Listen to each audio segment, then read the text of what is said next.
ओम नमः शिवाय। जय श्री महाकाल। देखिए, गुरुवार का विशेष दिन आ गया ही और ये दिन समर्पित होता है विष्णु भगवान को। और कल पड़ रही है बैकुंठ चतुर्थी, जो कि बैकुंठ चतुर्दशी, जो कि इस दिन को बहुत ही खास और विशेष बना देती है। तो आज के इस उपाय में आपको 11 चने की दाल, बेलपत्र लेकर विशेष ये उपाय कर लेना ही। इस उपाय करने के बाद धन प्राप्ति होगी, संकट दुर्भाग्य दूर होंगे। तो गुरु जी ने बहुत ही चमत्कारी उपाय बताया ही किसी भी प्रकार की कामना को पूर्ण करने के लिए, चाहे वो नौकरी को लेकर हो या विवाह को लेकर हो। तो भगवान भोलेनाथ को प्रसन्न करने के लिए अचूक उपाय ही कैसे करना ही हम बताएंगे। उसके पहले इस वीडियो को लाइक कर दें, चैनल पर नए हो सब्सक्राइब कर दें, कम से कम 3 लोगों के साथ व्हाट्सएप पर वीडियो को शेयर करें। तो जानते हैं पहला वाला उपाय।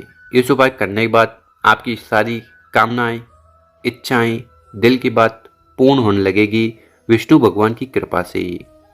तो इस वाले उपाय में क्या क्या सामग्री की जरूरत है देखते जाइएगा। सबसे पहले आपको गुड़ के टुकड़े ले लेने हैं। इस प्रकार से एक गुड़ का टुकड़ा ले लीजिएगा। साथ ही साथ जो अगली सामग्री है वो है बेलपत्र। तो इस प्रकार से आपको एक बेलपत्र भी ले लेना है। इसी के साथ आपको चने की दाल लेनी है। कितने चने की दाल लेनी है तो ये आपके ऊपर निर्भर करता है। 7 दाने, 11, 21। तो इस प्रकार से विषम संख्या में आपको चने की दाल ले लेनी है। और आखिरी में जो सामग्री है वो है लोटा। तो आपको इस प्रकार से प्यारा सा तांबे का लोटा लेना है और उसमें आपको अपने घर से, किचन से शुद्ध जल भर लेना है। और यहाँ से जल भरकर शिवलिंग में जाकर समर्पित करोगी तो घर के तीनों दोष समाप्त होंगे। और आगे बताई गई जितनी भी सामग्री है उनको लेकर महादेव जी के मंदिर चले जाना। सुबह शाम इस उपाय को कर सकते हो। शिवलिंग के ऊपर बेलपत्र का उपाय करोगे तो भगवान भोलेनाथ प्रसन्न होंगे, कामना इच्छा पूर्ण करेंगे। और अगर आप गुड़ का उपाय करोगे तो जीवन के अंधकार समाप्त होंगी और तेज की वृद्धि होगी। तो इस वाले उपाय में सबसे पहले करना क्या है, वो जो गुड़ के टुकड़े हैं उन गुड़ के टुकड़े को उठाना है और जल के लोटे में सम्मिलित कर लेना है।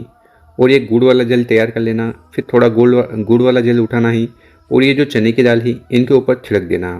ठीक है। उसके बाद उन चने की दाल को उठाना ही और अपनी जो भी कामना है, इच्छा है, उसके लिए स्मरण करते हुए उन सभी चने की दाल को एक एक कर शिवलिंग के ऊपर समर्पित करते जाना। ओम नमः शिवाय, ओम नमः शिवाय मंत्रों का स्मरण करते हुए। ठीक है।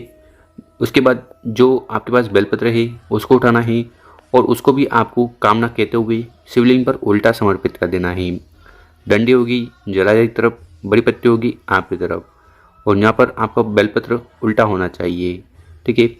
ये सामग्री समर्पित कर दी। उसके बाद जो जल का लोटा है उस जल के लोटे को उठाना है और पूरा पूरा जल शिवलिंग के ऊपर उड़ेल देना, समर्पित कर देना पंचाक्षर षडाक्षर मंत्रों का स्मरण करते हुए। और फिर शिवलिंग के पास बैठकर भगवान भोलेनाथ से प्रार्थना निवेदन कर लेना ही कि आपकी हर प्रकार की जो कामना है, इच्छा है, दिल की बात है, उन्हें जल्द से जल्द पूर्ण करें। तो शिव पुराण का पहला वाला विशेष उपाय ही जरूर कर लीजिएगा। अब जानते हैं गुरु जी द्वारा बताया गया दूसरा उपाय। इस उपाय करने के बाद धन संपदा में वृद्धि होगी, क्योंकि ये विशेषकर उपाय माता लक्ष्मी जी को प्रसन्न करने वाला है। तो इस वाले उपाय के लिए सबसे पहले जो सामग्री आपको चाहिए वह है कमल गट्टे। कमल गट्टे आपने देखे होंगे ना। तो इस प्रकार से कमल गट्टे होते हैं। एक कमल गट्टा आपको ले लेना है। और अगर आपके घर में कमल गट्टा नहीं है तो पंसारी की दुकान कहीं से भी आपको इस प्रकार से एक कमल गट्टे का उपाय कर लेना, एक कमल गट्टा आपको खरीद लेना है। इसी के साथ आपको मात्र एक तांबे का लोटा लेना है और उसमें जल भर लेना। और इन सभी सामग्री को लेकर महादेव जी के मंदिर चले जाना। ये भी उपाय सुबह शाम आप अपनी इच्छा अनुसार कर सकते हो। मंदिर पे पहुंचकर सबसे पहले आपका जो चेहरा है वो उत्तर दिशा की तरफ होना चाहिए। जो भी पूजन पाठ करनी है वो कर लीजिएगा। उसके बाद क्या करना है, जो एक कमल गट्टा हमने आपको बताया है उसको उठाना है और उस जल के लोटे में सम्मिलित कर लेना ही, मिला लेना ही। तो कमल गट्टे वाला जल तैयार करना। उसके बाद उस जल के लोटे को उठाना ही और धीरे धीरे कर पूरा पूरा जल शिवलिंग के ऊपर उड़ेल देना, समर्पित कर देना पंचाक्षर षडाक्षर मंत्रों का स्मरण करते हुए। साथ ही साथ ओम महालक्ष्मी नमो, ओम महालक्ष्मी नमो इन मंत्रों का जाप करते हुए। और फिर शिवलिंग के पास बैठकर भगवान भोलेनाथ, माता लक्ष्मी जी से प्रार्थना निवेदन कर लेना ही कि आपके जीवन में जो भी आर्थिक स्थिति खराब चल रही है वो सुधर जाए, धन संपदा में जो कमी आ रही है उन्हें पूर्ण करें। तो इसी विशेष निवेदन प्रार्थना करते हुए आपको दूसरा वाला उपाय जरूर करना है। अब यहाँ पर आपका सवाल होगा कि जो कमलगट्टा हमने शिवलिंग पर समर्पित किया है जल के साथ, उसका क्या करना है। देखिए, अगर आपके घर पर एक्स्ट्रा कमलगट्टे हैं तो उस कमलगट्टे को वहीं पर रखे रहने देना, या आप चाहो तो उठाकर लेकर भी जा सकते हो।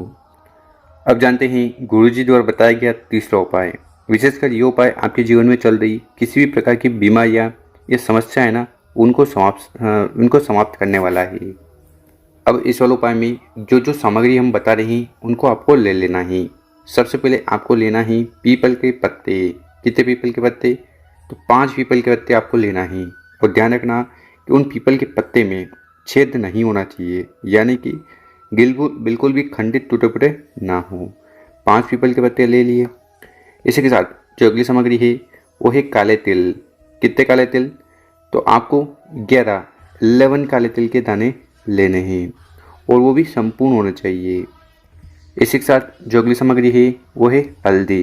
ठीक है, तो आपको इस वाले उपाय के लिए ये जो पाउडर वाली हल्दी है ये नहीं लेनी है। क्या करना है? ये हल्दी नहीं लेनी है। तो जो हल्दी की गांठ आती है, ठीक है, आपको खड़ी हल्दी ले लेनी है इस प्रकार से, मात्र 1 डंकल। और इसी प्रकार से आखिरी में आपको प्यारा सा तांबे का लोटा लेना है, और उस तांबे के लोटे में आपको अपने घर से, किचन से शुद्ध जल भर लेना। जल भर लिया, उसके बाद जो 5 पीपल के पत्ते हमने आपको बताए थे, उन 5 पीपल के पत्ते को उठाना है और एक एक कर शिवलिंग के ऊपर उल्टे समर्पित कर देना। 5 पत्तों की जो डंडी है वो ऊपर की तरफ होनी चाहिए। ठीक है, पीपल के पत्ते समर्पित कर दिए। उसके बाद क्या करना है, हमने आपको जो भी सामग्री बताई है, जैसे कि काले तिल हो गए, ठीक, और हल्दी की गांठ हो गई, उन सामग्री को भी जल के लोटे में डाल देना है। और फिर मात्र जल का लोटा लेकर महादेव जी के मंदिर चले जाना है। और इस उपाय करने के बाद कुंदकेश्वर महादेव जी की असीम कृपा आप पर होने वाली है। सबसे पहले आपका जो चेहरा है वो उत्तर दिशा की तरफ होना चाहिए। तो सब करना क्या है, उस जल के लोटे को उठाना है और धीरे धीरे कर पूरा जल शिवलिंग के ऊपर उड़ेल देना, समर्पित कर देना, पंचाक्षर षडाक्षर मंत्रों का स्मरण करते हुए। यहाँ पर जल चढ़ाओगे तो बहता हुआ जलाधार की तरफ से नीचे आएगा। यहाँ पर इस जल को इकट्ठा कर आपको ग्रहण कर लेना है, आचमन कर लेना है। ठीक है, इतना उपाय कर लिया। इसी के साथ आपको एक और कार्य करना है। जो 5 पीपल के पत्ते हमने आपको बताए थे, ठीक है, उनको शिवलिंग के ऊपर ना समर्पित कर उनको उठा लेना है और अपने ऊपर उनसे जल का छिड़काव करना है। ठीक है, तो इस प्रकार से आपको ये विशेष उपाय करना है।